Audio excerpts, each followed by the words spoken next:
Hey, good morning. Today's June 4th, 2024. You've joined the Kubeflow community meeting. This community meeting is being recorded and it is governed by the Kubeflow Code of Conduct. So today we're going to walk through our agenda as we have on the community notes. If you don't have access to this document, we can give you access. It's a public document, and we'll start off with the release notes, or excuse me, the release updates. And I believe we have Ricardo here to help us walk through where we are with the development of Kubeflow 1.9. Ricardo? Thank you, Josh. So as I announced this morning, we just released 1.9 RC1. I posted the release page in the meeting notes, so check it out. What's new in this new RC? We got the Kubeflow manifest synced, so that encompasses the notebooks, central dashboard, notebooks, images, and some other components that part of the Kubeflow core components, if I can put that way. The RC1 also updates the model registry to 0.1 alpha, and we have Istio upgraded temporarily to 1.18.7 because our target for the final release is to 1.22. We realized that the only migration path that works with Istio is to go through each version step by step. So we start with 1.17 to 1.18. We're now working on 1.19, then 1.20, 1.21, and 1.22. It's really bad, but it is what it is, right? What's missing? So it's the final 1.22 version for Istio, and we're still lacking of contributors for the K-Start models web app image to be upgraded. We are not expecting to bring any new features in the models web app. It's just to fix the CV vulnerabilities under the image. So we'll be looking for other communities, for front-end engineers who could help with updating this image and see if we can find other contributors outside the Kubeflow community.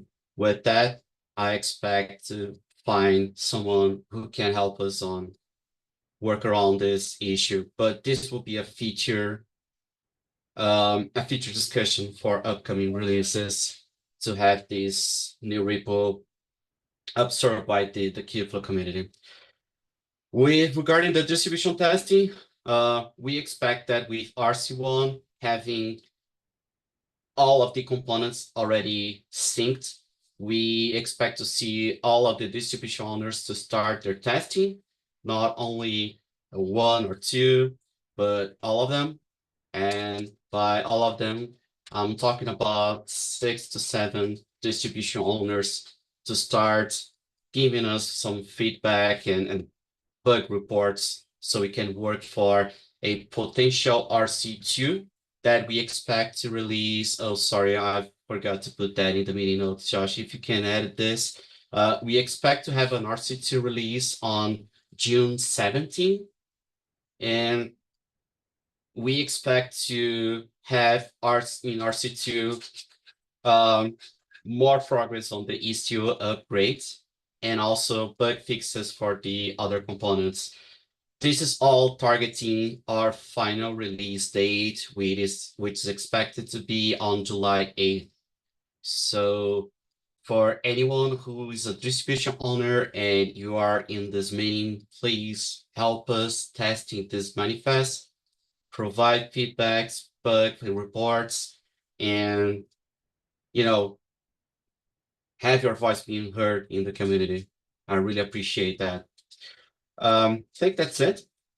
Any questions or comments?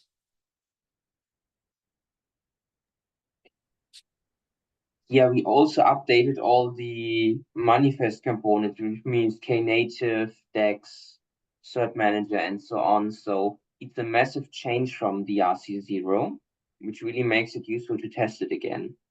And the Istio releases, we do them step by step and later on in a more automated manner, but I also want to do them step by step such that we can say, yes, we tested with each Istio release, and in general, you can use every release up to 1.22.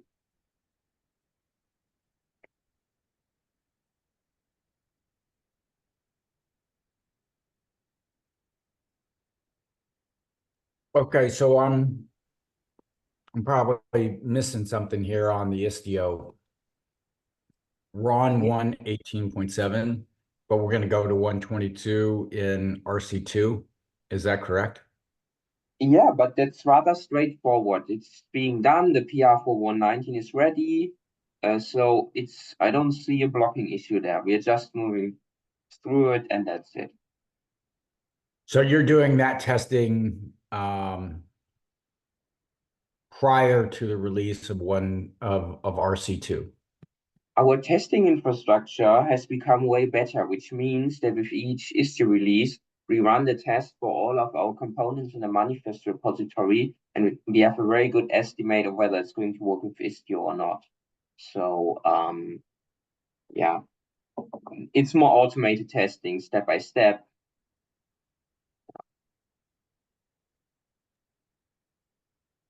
So Josh, TLDR, we will do our best to have Istio 122 for RC2. If we get any blockers on having Istio 122 for RC2, we'll discuss within the release meeting to see what we can do with that. Maybe we can stick with the one we can make it into the RC2, or let's see. Yeah, It's a in the end, discussion we need to bring to the release meeting, to the release team, sorry.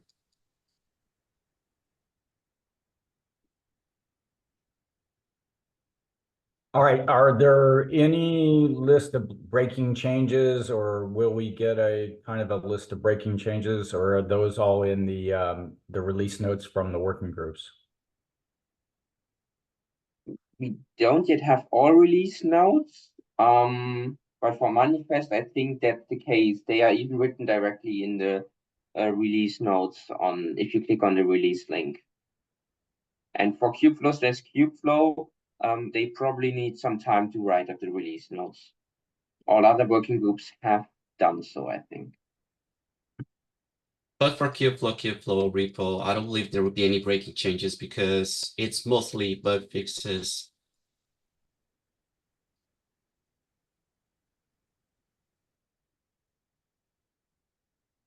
There are definitely major changes. For example, they completely revamped the user management. So you can really do a lot of new things. But I'm not sure who's going to document all of that. So how many bug fixes do we think we have to test? Are there 10, 100, any order of magnitude?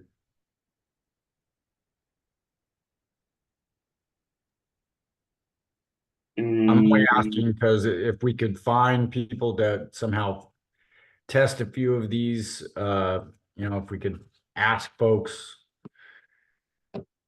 if your distribution starts with a vowel, do all the odd ones, and if it starts with a consonant, do all the even ones. I don't know. I don't think we have such a precise list in that way. Yeah. So probably they just need to test in general. I doubt that we can easily distribute the work that way. Got it. I understand. Okay. Well, great. This is fantastic progress, and we are very close. So Ricardo, what do you think about the probability that we will make, this July release date? Well, Josh, I'm very optimistic, but let's not close our eyes on having any sort of risks to not having Kubeflow final release on the original date. I'm still monitoring the working group's progress. during the release meetings. And to me, the critical path today is having all the distribution owners to start providing feedback on the new RC1 release. And then it will be possible to predict if we will make it for the original release date for Kubeflow 9 or not.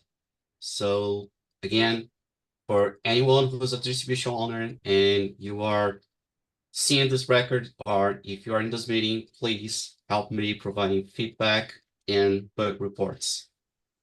Is there some place that they can,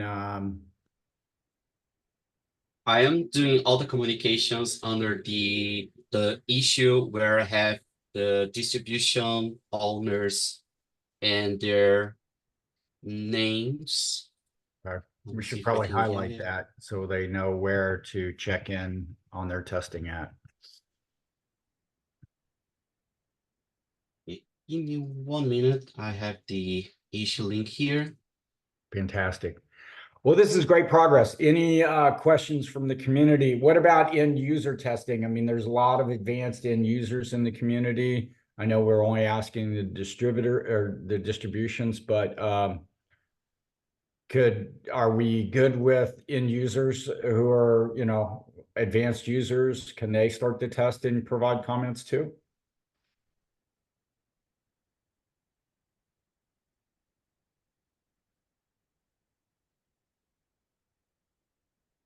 Okay, so the issue link is already in the video notes. So Perfect. for Right here. any distribution owner who starts to testing the manifest for RC1, please Mhm. send me any information in this issue. Good deal.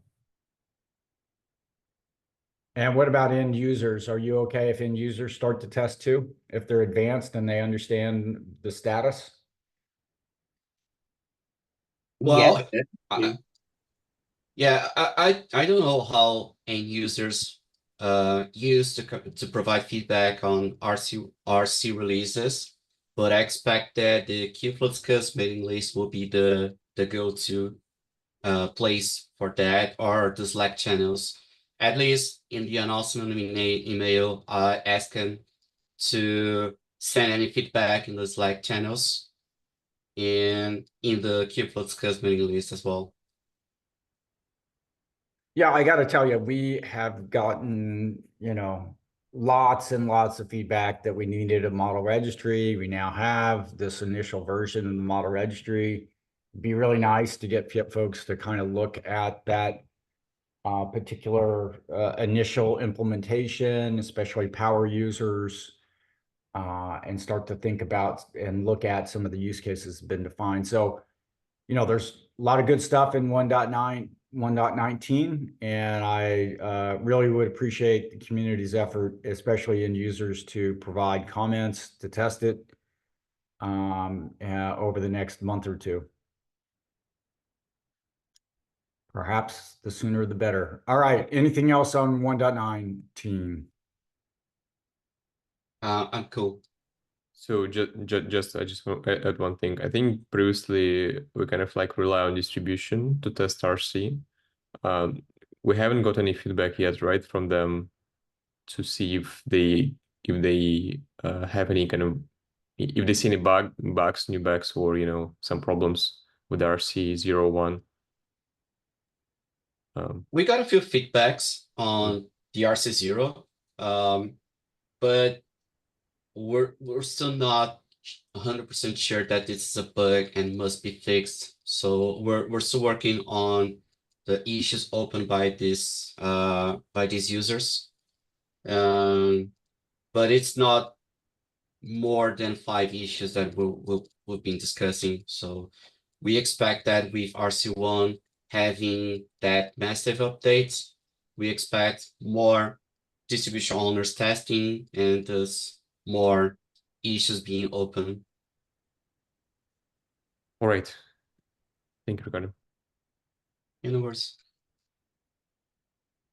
All right, we want to move on to this merge security meeting into manifest discussion.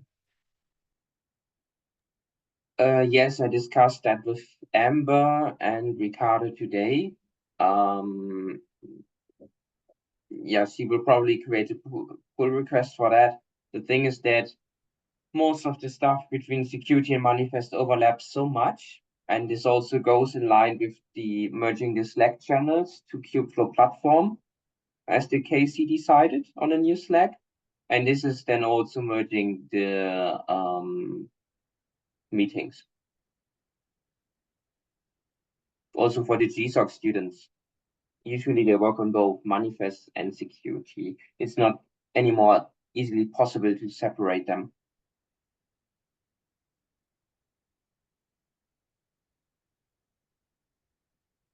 Okay. At the moment, we have this Tuesday meeting for security, half an hour before the community call, and then on every second Thursday as well, the manifest meeting, and in the end, one meeting for both of them is enough.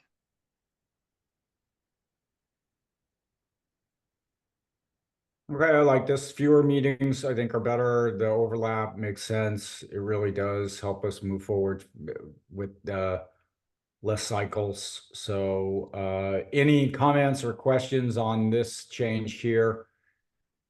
When is the Yeah, next? Go ahead. Yeah, go ahead, Josh. Sorry, go ahead. I just want to know when the next manifest meeting is. This Thursday in Okay. 2 days. Yeah, I think that sounds good. Like, I think like only one probably discussion we need to make about like, do we want to have this platform working group? So we haven't discussed this yet for a while, right? On the Kubeflow level, basically, because like first of all, we need to. So we need to get a sign off from Notebooks working group, specifically on the components that they maintain, and kind of like related to the repo split that we're discussing about Kubeflow. I think renaming the meeting to something else makes sense to me, but I just don't want to keep users, confuse users about new working group that we don't have officially, right? So just, yeah, go ahead. For the time being, what we are doing is merging manifest and security, independent of the split of the repository. So yeah, from the repository side, I'm not sure whether there can be confusion. So would you pick a different name for now, or do you just want to wait until the for the PR and check it with Amber? Yeah, because like my only concern is if users will see this new working group platform, right? Like what kind of feedback they're gonna get, right? We don't have officially announced the new working group like platform, right, yet. So my only question maybe to users and to like developers, like, do you think it should be fine for us to just renaming the meeting name? And then like slowly see whether we should, modify the working groups and do other specific changes.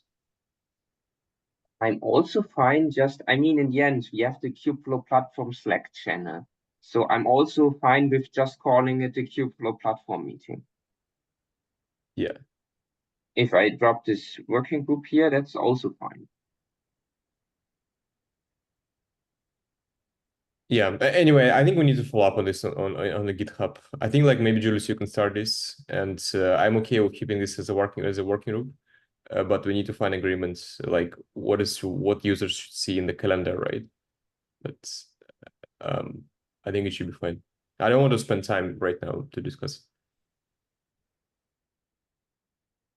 Any comments from any users? Any comments from anybody new to the community that tried to consume what the different parts of Kubeflow is, and does the platform make sense?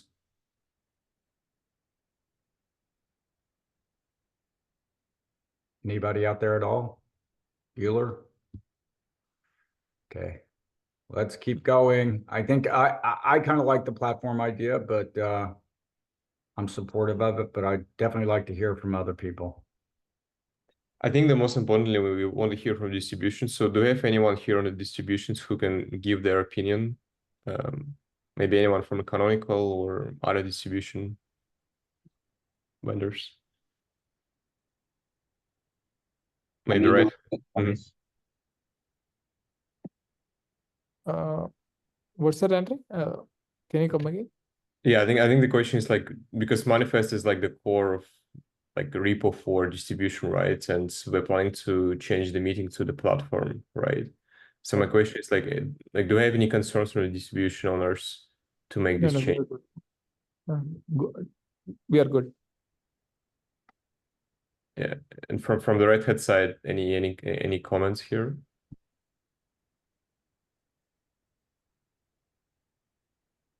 Yeah, I don't believe you have some opinions here. But I'll guess that Kubeflow platform and Kubeflow core wouldn't be treated as the same thing, right? My understanding with naming as Kubeflow platform is because we're providing the minimalist set of components that comprises the minimal Kubeflow installation, right? And then there are the components that makes other additions to the Kubeflow platform. So that being said, there are things that, for example, on the Red Hat distribution we don't use, like the way you create profiles, we do differently. And I'll guess that the others might do differently as well. And there's also authentication. But that's my understanding on what is Kubeflow platform. It's just a minimal set of components that will support the other components on top of Kubeflow. But I think because it's Kubeflow platform, it doesn't mean they are the core components, right? Because my understanding, for example, pipelines will be considered a core component, but it's not part of the Kubeflow platform. Does it make any sense? Yeah, so it's actually good feedback, like Ricardo, like because I guess like all the distribution they kind of have, maybe they have their own kind of notification model, and maybe they don't use some of these components from the platform. So I think like the idea of this just to make it clear what what community offers as the minimal like opinionated subset of the combination of components to deploy Kubeflow out of the box when you basically have everything, all the core components plus additional tools to manage like multi-tenancy, right? And what Manifest working group has been working on for the last like 4 years, right? Correct. Yeah, but like it's nothing like to block distributions to make their own opinion on what they want to include in their distribution of Kubeflow, right? Maybe they don't need, I don't know, training operator, right? Or maybe they don't need Ksurf, right? So I don't think we should, from my personal perspective, like we should, we have this conformance program, but we don't have, we haven't got a clear idea yet, like how distributions can call them conformant with Kubeflow. What kind of like list of the test suits they should support, right? But like I think go ahead. Sorry, Andrew. I think you brought a good point here. I think it's time, since we're now discussing that Kubeflow platform concept, I think it's time to think of when we can start talking about the conformance program, so we can bring out the distributions and we can discuss better on the better wording around Kubeflow platform versus core components and such. So if it's possible for us to establish one official date when we can start the conformance program, it would be great. But as for now, we can just rename the manifest to Kubeflow platform and merge security and release as such. Yeah, I think like only one question that I might have from a security standpoint, like how do you view the discussion with the working group leads to address the security problems that Kubeflow has on the different levels, right? Like, are you planning to communicate with other working group leads and tell them about like any SVs we should address. Yeah, just creating with the GSOC students the GitHub workflows to automatically run a trivia scan on each merge to master. Then we have up-to-date CVE numbers all the time. We can even detect changes in the number of CVEs. For example, with the model registry working group, we actively communicated regarding network policies, and they contributed their network policy for the new component. Yeah, so, and I think Amber also wants to create a security.md files, for each repository, such that people know where to report issues or disclose issues in a private manner. Yeah. So I guess like the question is like, should everything be part of the scope of the platform working group, right? You Because cannot. yeah, go ahead. I didn't want to interrupt. Sorry. No, I think it's fine. I don't think we should spend time right now. Let's do let's try to do this change, collect the feedback on the PR, and then we should maybe gracefully think about like how we should delegate the work, and think about the future of these working groups. I can tell you that it's not easy to separate that, neither for me nor for Kimonas nor for the GSOC student. You usually work on security and manifest and platform at the same time. It's not easily separatable. Yeah, that's fair. That's fair. Anyway, I think just we can move on. I don't want to spend more time on this. All right, very good. What else do we have here? Working group manifest leads needs permissions to create tags. Yeah, I think that's the case for the other working groups. Somehow in Kubeflow/manifest, I cannot do so. Only the release manager can do so. I don't understand why, and the release manager here, Ricardo, also doesn't understand why. And it would make our life easier if the working group, manifest working group leads could create tags as well. Okay. It's probably a KC decision. Yeah. And also KC change because I don't have the permission to change. I think the people So who what, yeah, a PR needs to be open to allow those permissions? Is that what I'm understanding? I'm not even sure whether PR is needed. Maybe someone has to go into the GitHub, as admin has to go into the GitHub settings or so. Oh, I got it. Okay.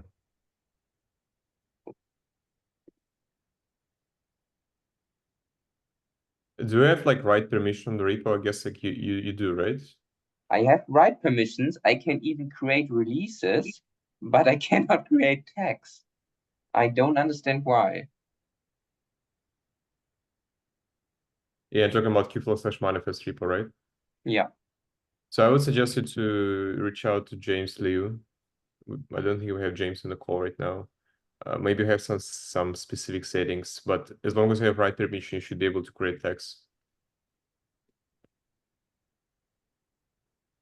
Yeah, I tried. Somehow I'm not able to.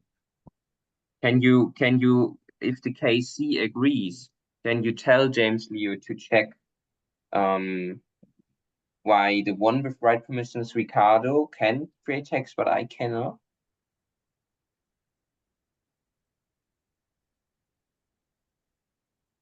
I know it's always my name in here, but let's just generalize it. The release manager is able to get the releases and tags, but the manifest the manifest lead is not able to do so.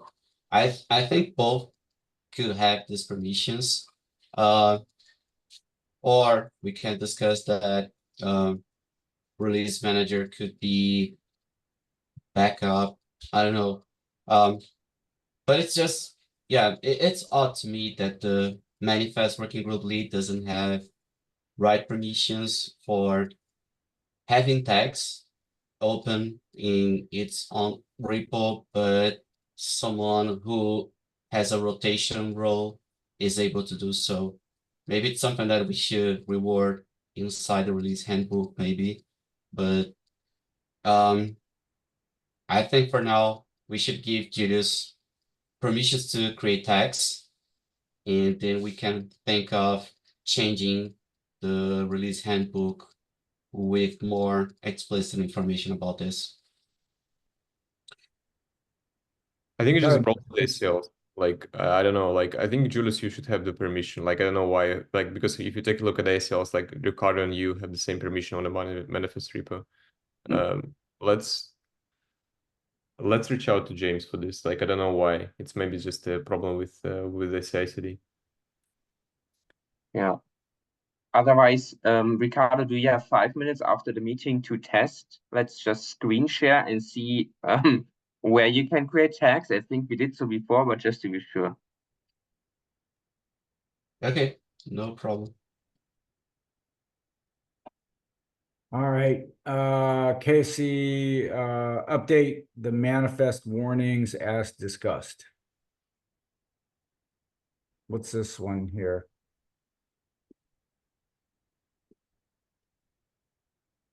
Is this you, Andre?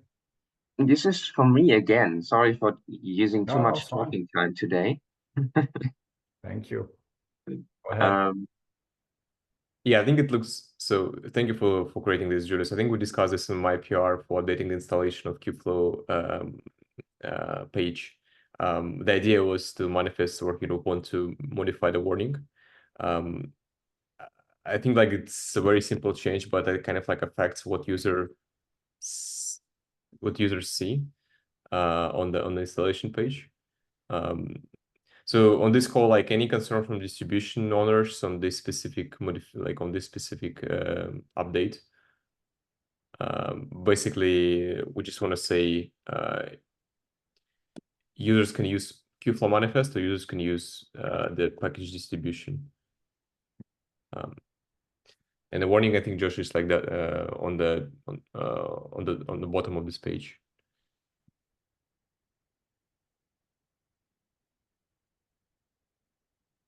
Yeah, it's here. So using the Kubeflow manifest requires some understanding of Kubernetes, the Kubeflow community support.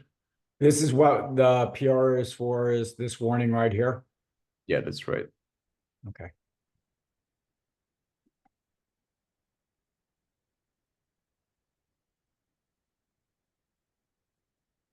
So any strong objections from the distribution owners to make this change? I think, Josh, you can open this in the preview. I can share the link with you.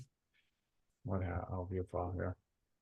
Yeah, I just want to read it one more time. I'll give it a looks good to me so we can move this forward. Is there anybody else? All right, this seems very tactical. Is there anything else that we have after this on the agenda?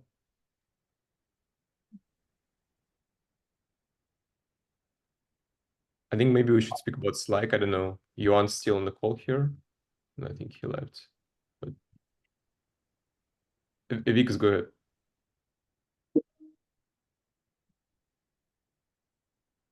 Sorry guys, it's been missing in action, but remember the old ticket which I was working on, or the old issue about where we modified the architecture diagram.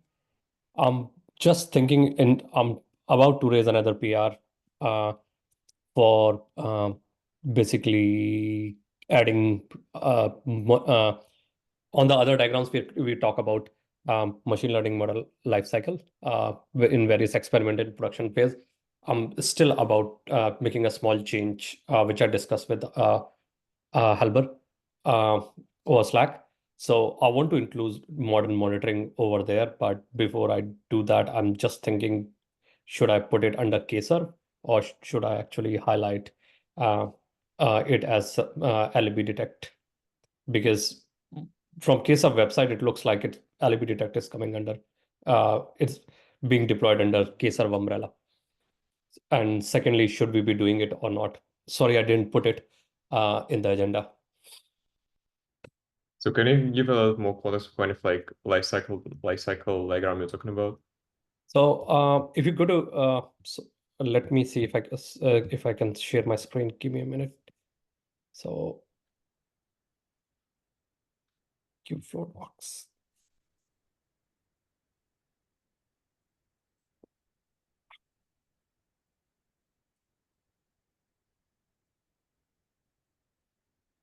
So share.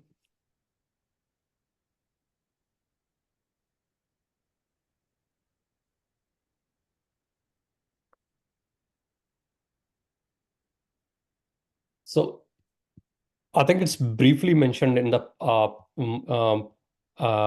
production phase.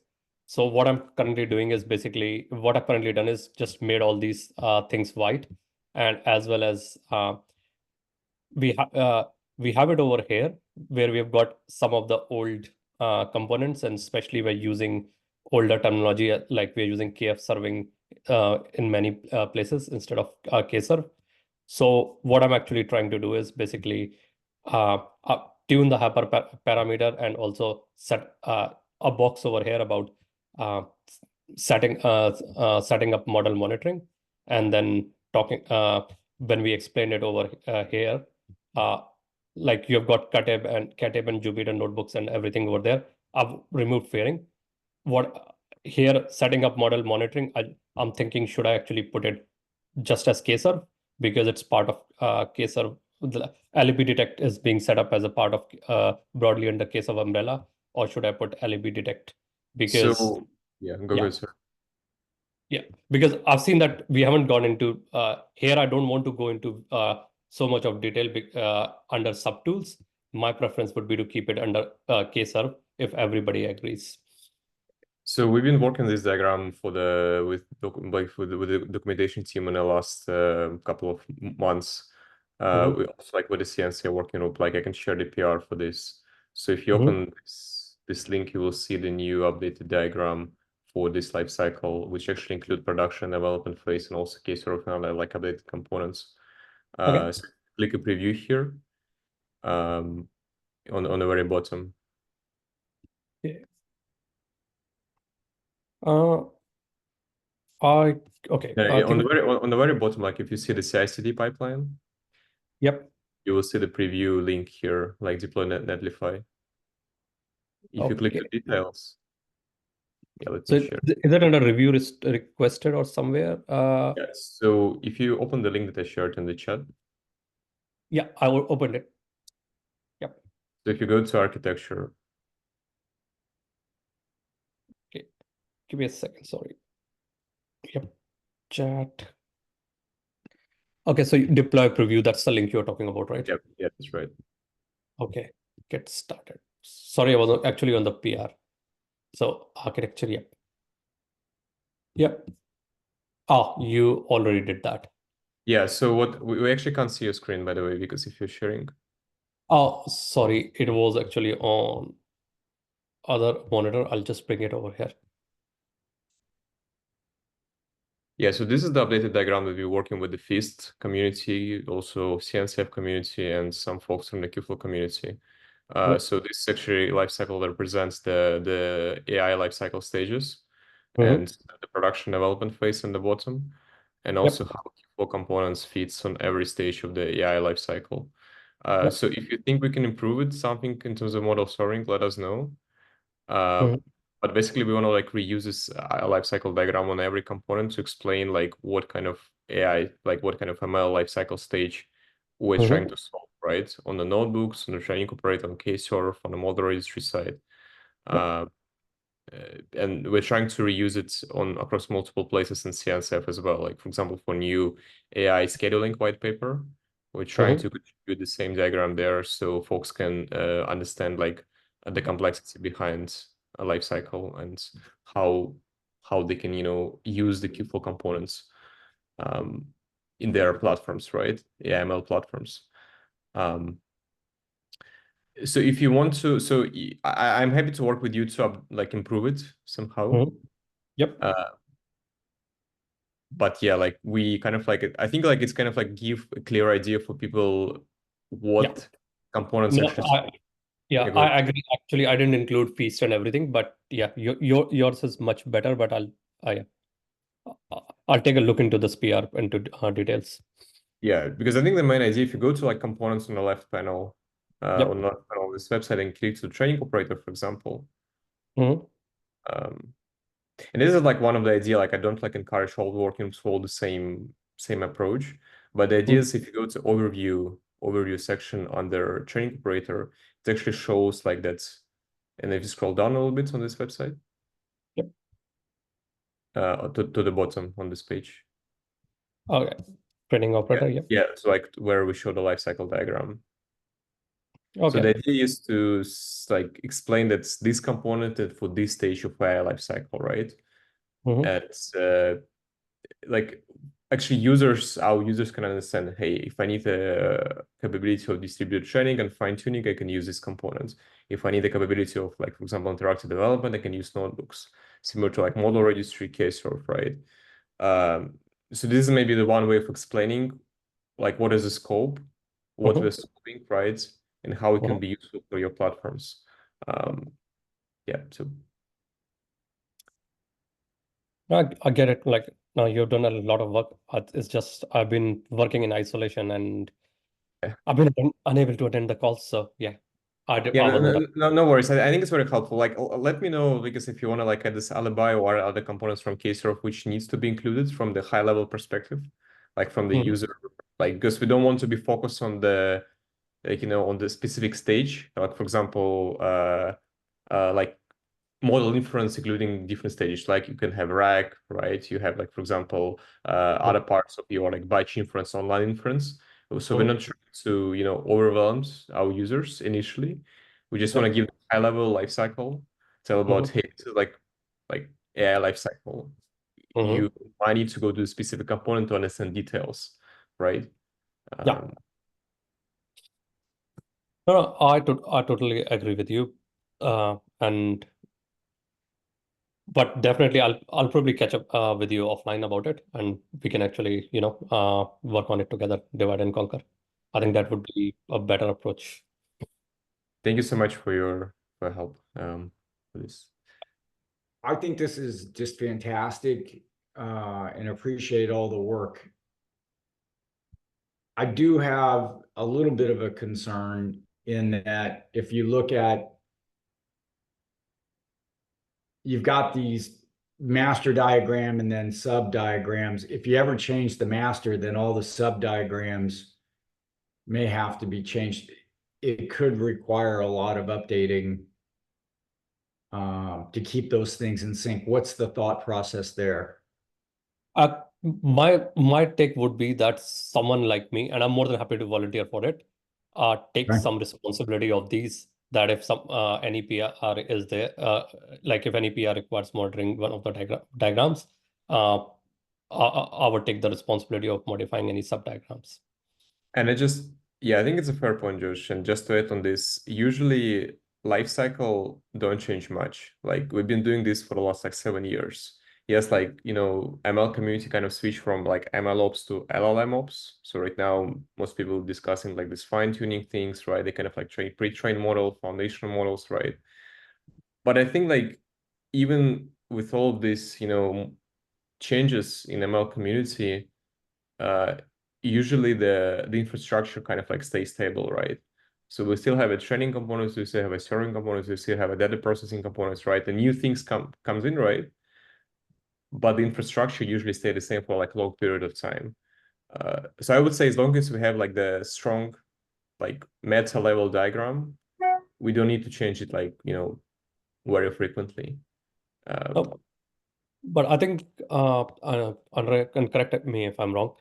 We keep on adding more and more components. I'm pretty sure data group would be working on reintegration after Spark operator is reached to a stable state. So these new tools need to make it to the architecture diagram for people to know that they are there. So, but I mean, they're still part of the life cycle, right? Array is just one of the opinionated way of how you do training, tuning, and processing on the array clusters, right? It's not really like replacing the concept, right? Because like the thing is like services, they're not a solution, like they're not like a part of the diagram, right? They're just one of the solution, right? Like similar, like, for example, you have data processing, like you have Spark, you have Dask, you have Ray. many people use different services, maybe Mhm. usefully, right? But it's still part of data processing, right? So the concept, like, they're still will be the same. And I don't think we need to. So we kind of like encourage people to use Kubeflow core services, but at the same time, like, they're open to, integrate other tools. For example, if they use Ray for training and maybe Kubeflow notebooks for development, right? So it's up to them to decide. No, Uh, but where I'm coming from is like for organizations which have not used Kubeflow and they want to transition, and the first thing people look at is skill set. People, if they have a skill set and then see it on the architecture, especially those non-technical managers people, it Mhm. actually helps a lot in terms of putting a box or some sort of identifier that these tooling, which is quite popular, is already integrated. So that the transition Yeah. transition would be small. And this is typically how it works in Australia and New Zealand area, particularly. I may be biased about it, yes. I think the problem with this approach, like, tools changing, like, very fast, especially like in AI boom that we have right now, right? Like today, yes, maybe some people use Ray, but tomorrow there will be a new tool, right? That people will be good to use, right? For example, like how we see switch from TensorFlow to PyTorch, right? Or from, like people who use JAX right now today.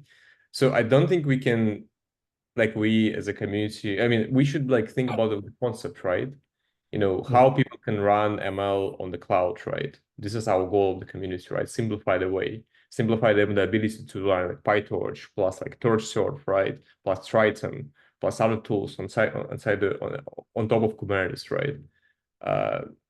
Like the thing is, like, I don't think we will be able to always like catch up, like in terms of the, saying that this is like the tool you have to use for model training, because the problem is like ML is very complex and there are so many kind of use cases that sometimes like it just doesn't work for you, right? Which works, for example, for NLP might not work for like forecasting, right? So there are so many use cases, and I don't think we have a single tool in industry which can solve everything, because ML is like very complex. Any other feedback, like, but I mean, this is like my opinion, like I'm happy to elaborate, and maybe you have any other like suggestions of how our community should drive this explanation and lifecycle story.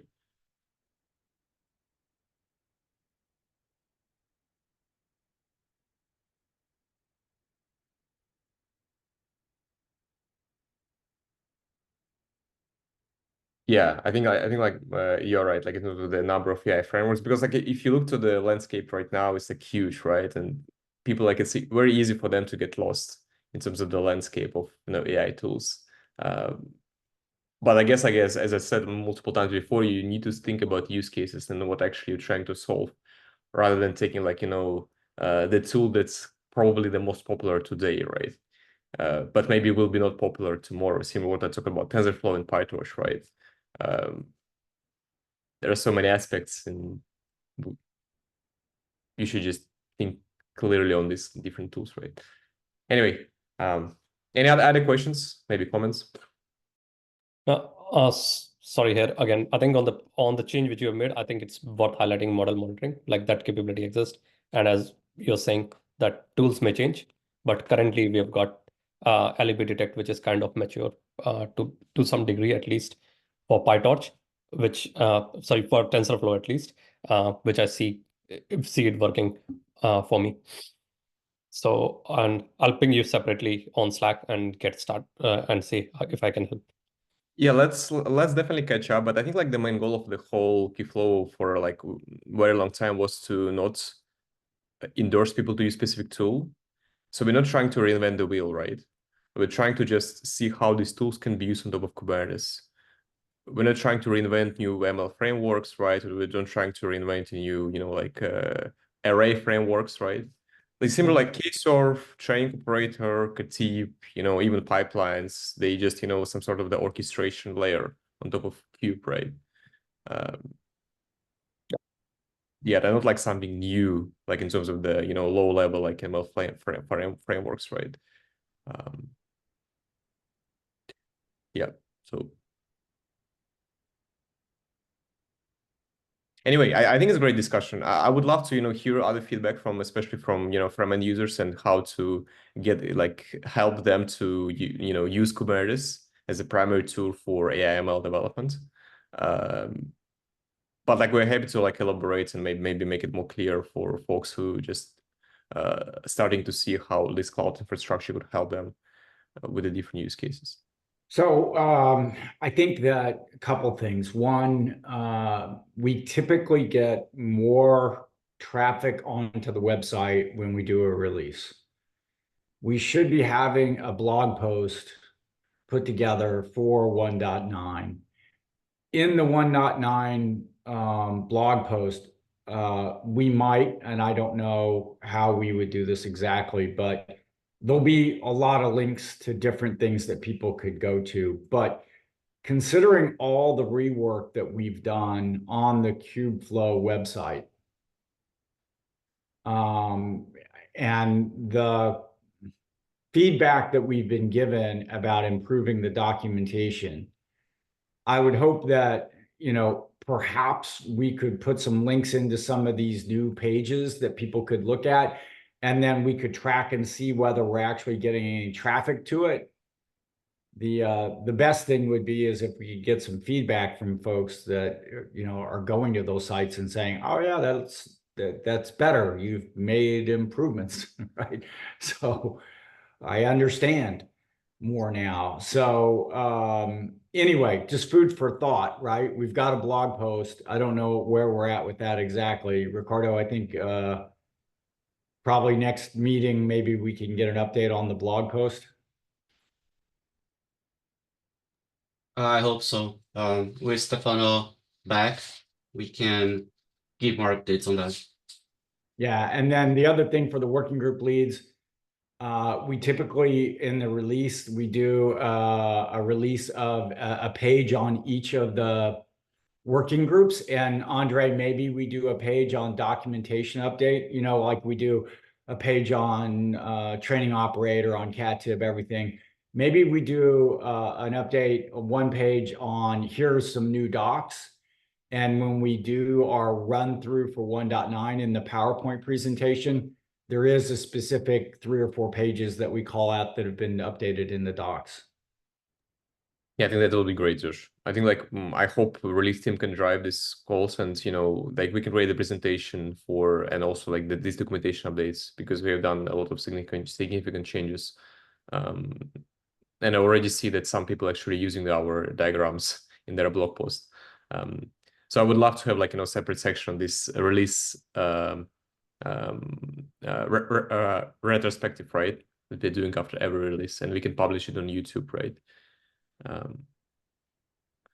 Yeah, I think it makes sense to prove to the users that we're listening, we're trying to be responsive, and there's substantial, significant work that's been done.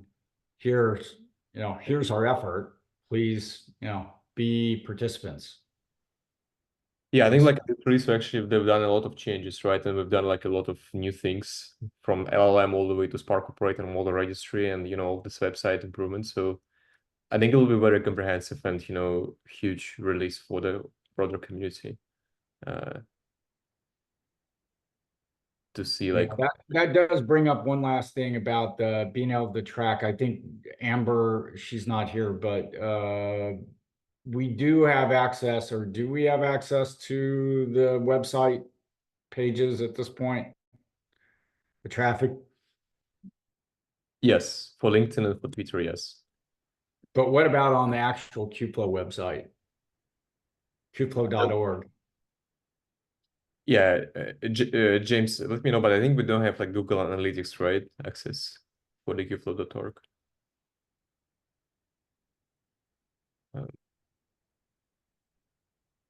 So that's one kind of, I'll put that on the notes for next meeting, but I think because we drive so much traffic around a release, we do need to try to check the analytics this time on kubeflow.org.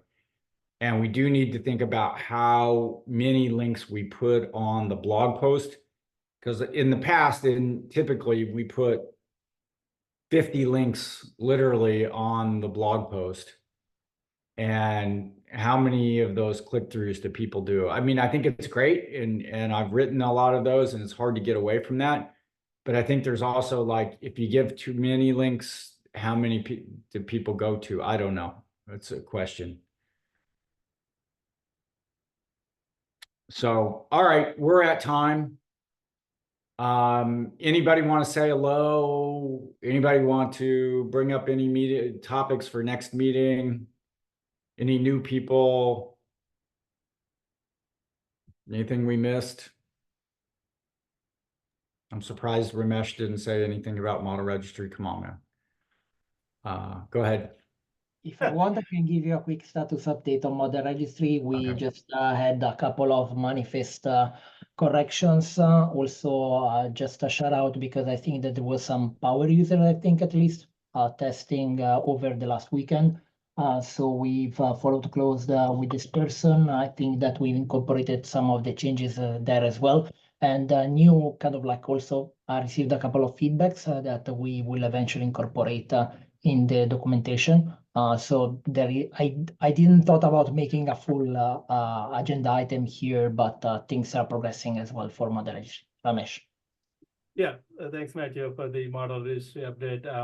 I just wanted to say hello from the GSOC perspective. If you guys have any questions, anything, I hope everybody is contacted and working with your mentee. And if you have not yet, it's made past that, you should jump on it and make use of their time. Pretty soon we will be coming up with the first evaluation of those mentees. So, give them the explicit directions, spend at least an hour with them in giving them mentoring on the issues. Please be on top of it. If there is anything behavior wise or anything you're not seeing what you are expected to see, please reach out to me. We can have a conversation with the GSOC student on that, right? Yeah, and look, I think the plebes should be highlighted in the community. Each of the GSOC students, whatever, should introduce themselves to the community, in the community meeting, even explain what they're working on at some point. The whole point of this community is to build community and networking, and let's make sure that you guys get the exposure throughout the community for the work that you're doing, the contributions you're providing. Absolutely. Write blogs, write articles, do video, video demos, and, do everything you can. And in terms of learning and sharing and contributing, we would love that. Yeah, I mean, just once you have it reviewed by your mentor, and then we can push it to the proper channels there. So yeah, be engaging. I mean, don't sit back and assume that somebody will come for you or your mentor will suggest you XYZ. You have to be open and go grab it. So yeah, if any questions, you guys have in terms of the GSOC itself, yeah, please reach out to me on Slack, and I'm happy to help out. Yeah, I think it's a great point actually, Josh, you made about introduction. So we will ask our students to maybe attend next call and introduce themselves. So we have like 5 students working on training and Ultima working group, different projects.